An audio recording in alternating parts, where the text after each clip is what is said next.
Señor, bendice este día, guíanos en todo el sentido de la palabra y que tu Espíritu Santo ilumine nuestra mente y corazón para comprender lo que tú nos quieres enseñar solo por tu palabra. En el nombre del Señor Jesús. Amén. Ya. Pongan en silencio sus teléfonos, por favor. Esta explicación es muy importante y necesito que la grabes. ¿Está grabándose? Sí. Ya. ¿Y se escucha bien? Sí. Ya. Nosotros hemos aprendido que hay una escalera de adoración, pero para entrar a esa escalera de adoración necesitamos un sacrificio de pacto. Estoy hablando de Levítico, ¿ya? Para que entraran a esta escalera de adoración necesitaban un sacrificio de pacto, y ese sacrificio de pacto implicaba un sacerdocio, ¿ya? Y un lugar donde ese sacerdocio se llevara a cabo. Un lugar. Y ese lugar era el santuario. Las personas tenían 3 lugares de encuentro, ¿ya?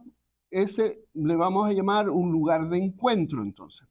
Y en ese santuario había 3 lugares de encuentro. El altar de bronce, el altar de oro y el propiciatorio. ¿Ya? Tenemos que considerar esto. Entonces, todo empieza con el sacrificio de pacto, que en la Biblia habla de que hicieron un sacrificio de paz. Y esto se encuentra en Éxodo 24. Todo esto ya está, Éxodo 24, sacrificio de paz, y con ese sacrificio de paz tuvieron un pacto con Dios. En ese sacrificio de paz, la gente se sentó con Dios a comer, lo dice Éxodo 24. Y en Éxodo 25 comienza la construcción del lugar más adentro del tabernáculo, del santuario. Y el lugar más interno del santuario es el arca del pacto con la tapa que es el propiciatorio. Y esta palabra propiciatorio es importante. ¿Por qué? Porque esa palabra propiciatorio en hebreo es kafar, ¿ya? Y en el griego es hilasterión, ¿ya? En inglés se traduce como mercy seat, asiento de misericordia. Todo esto debería estar claro, o sea, primero el pacto, Éxodo 24, con un sacrificio de paz. Este ex sacrificio de paz era el pacto. Tomaron la sangre, se derramó sangre sobre las personas y sobre el altar de piedra. Lo hicieron jóvenes, no lo hicieron sacerdotes porque en ese momento no había sacerdote. Cuando aparece, cuando primero se construye el santuario, eso comienza en Éxodo 25, y después, cuando ya tengo el santuario, se ordenan, se consagran los sacerdotes, ¿ya? Pacto, sacrificio de paz, sacerdote, santuario, lugares de encuentro. Y el primer lugar de encuentro que se construye en Éxodo 25 habla sobre el propiciatorio, desde donde Dios va a hablar con Moisés. Es desde donde Dios nos habla, propiciatorio. Ok, ya tengo el santuario, ya tengo los sacerdotes, ya tengo todo. Esto está acá. Por eso dice esta línea intermedia. Y aquí se arma una escalerita, por decirlo de alguna manera. Y lo primero que está en esta escalerita es lo que la ofrenda es Hasham, donde se hace restitución. ¿Qué se restituye? Se restituye aquello que me apropié, me encontré algo y yo sabía que era de mi vecino, pero me lo quedé yo. Hice un juramento, bueno, hice cosas que no debía, que tiene que ver con el bien del otro. Inclusive, en el Hasham es cuando me quedo con algo de Dios. En el caso del Antiguo Testamento es cuando yo me quedaba con parte del diezmo, o el diezmo tenía que entregar el 20% extra, ¿ya? O cuando usaba algo que era de uso divino, pero yo lo usaba, este vaso solamente se usa en el tabernáculo, pero yo lo agarré para usarlo para tomarme una cerveza o tomar agua inclusive, pero lo usé para uso personal en casa. Ok, ahí yo tenía que presentar una sham. ¿Qué era una sham? Yo tenía que devolver lo que y hacer restitución. Esa es la primera escalera. Después viene el hatá. El hatá no tiene que ver con los 10 mandamientos. El hatá tiene que ver con purificación. ¿De qué? De lo que dice en Números capítulo 5, verso 1 al 4. La purificación. Después del hatá, y acá volvemos a hacer otros puntitos, porque cuando yo atravieso esto, es porque purifiqué. No purifiqué a las personas, purifiqué los lugares de encuentro. Eso es lo purificado. Lo que se purifica no es a la persona, es el lugar de encuentro en el cual yo me encuentro con Dios. Si soy una persona común, el lugar de encuentro es el altar de bronce. Si soy un sacerdote, el lugar de encuentro es el altar de oro. Si soy el sumo sacerdote, el lugar de encuentro es el propiciatorio. Eso se hace con la ofrenda hatá. Y acá tengo que destacar que a estas dos no se le llaman sacrificio. En la Biblia se le llama ofrenda. Y aquí viene algo interesante, porque cuando ya atravesamos esto, hicimos la sham, hicimos el hatá, viene otra vez, pero esta vez de otro carácter, de celebración, el sacrificio de paz. Y una de las características del sacrificio de paz es que yo como de la comida, de la ofrenda que presenté. Hemos hablado que hay diferentes animales dependiendo del tipo de sacrificio que realizamos. El asham es un carnero en términos generales, el hatá es una cordera o una cabra para el pueblo, y el sacrificio de paz puede ser macho o hembra, ¿ya? Y acá viene otro ofrenda que es el holocausto, y que en el hebreo es olá, ¿ya? Holocausto. Y aquí tiene que ver, y acá es bellísimo esto, es con gozo. Porque cuando uno va a adorar al Señor, porque esta es una ofrenda de adoración, el que adora experimenta gozo, y el que recibe la adoración experimenta gozo.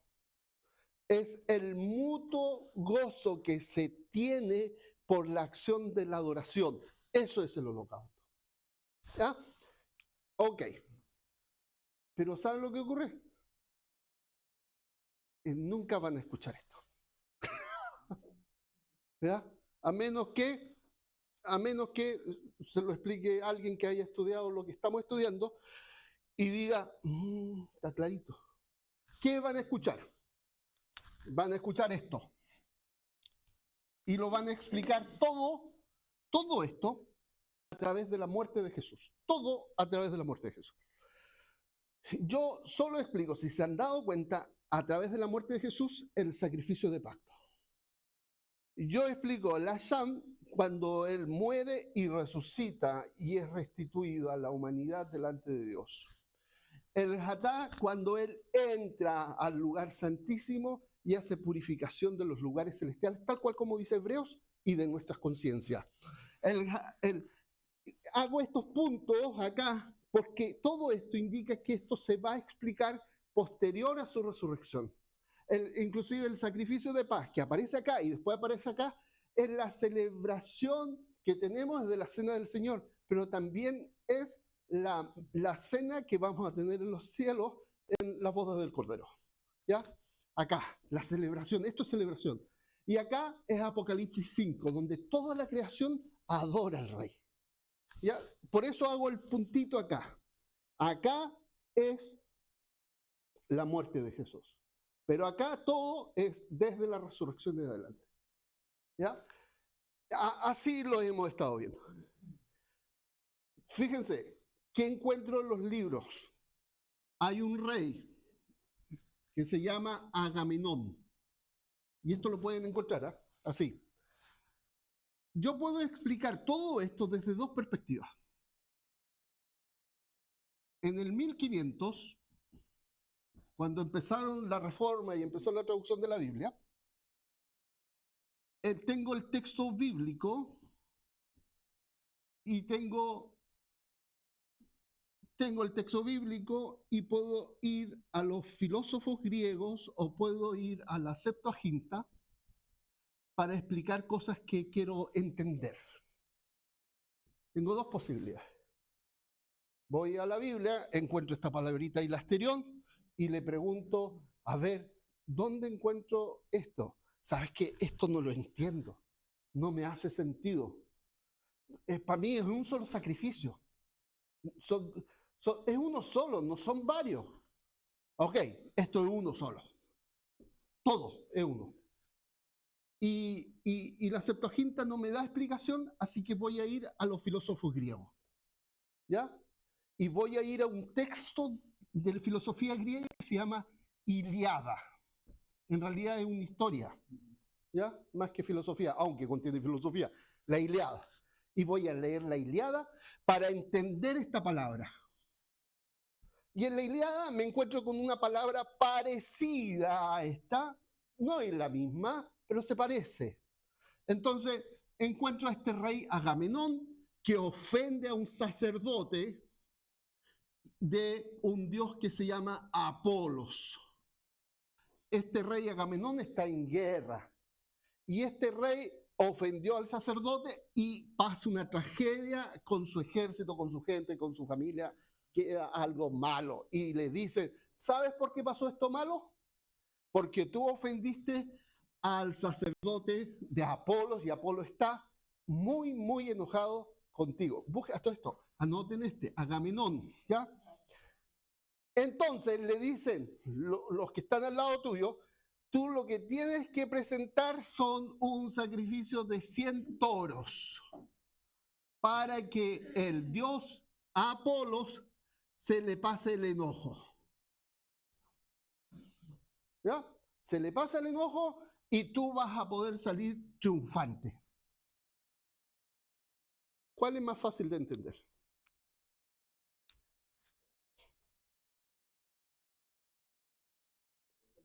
Ok, y explicamos todo. Esto que dice que es cabezón, ¿ya? Yo lo entiendo así, mejor lo explico de esa manera. Y se acabó. Ok, si ustedes van a los libros, van a encontrar esta historia, ¿ya? Y van a explicar a través de esta historia la cruz de Cristo. Busquen a Agamenón, busquen a Apolos, el sacerdote, y va a aparecer. Pero esta no es la clase de hoy día. Por favor, querido hermano.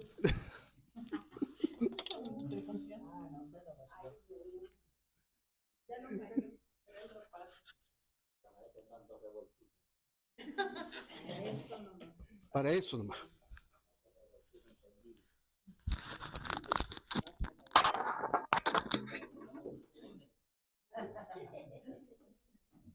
Ya queda claro, hermano. Gran tarea para el hermano Miguel. Pobre hermano Miguel, descifre todo eso. ¿Dónde? Descifre todo eso. Sí, hermano. Sí, Se hermano, acabó diga. la clase, vaya. Mire, hermano, es que no se compliquen la existencia. Ustedes se complican mucho la existencia, hermano. Eso, les voy a decir cómo.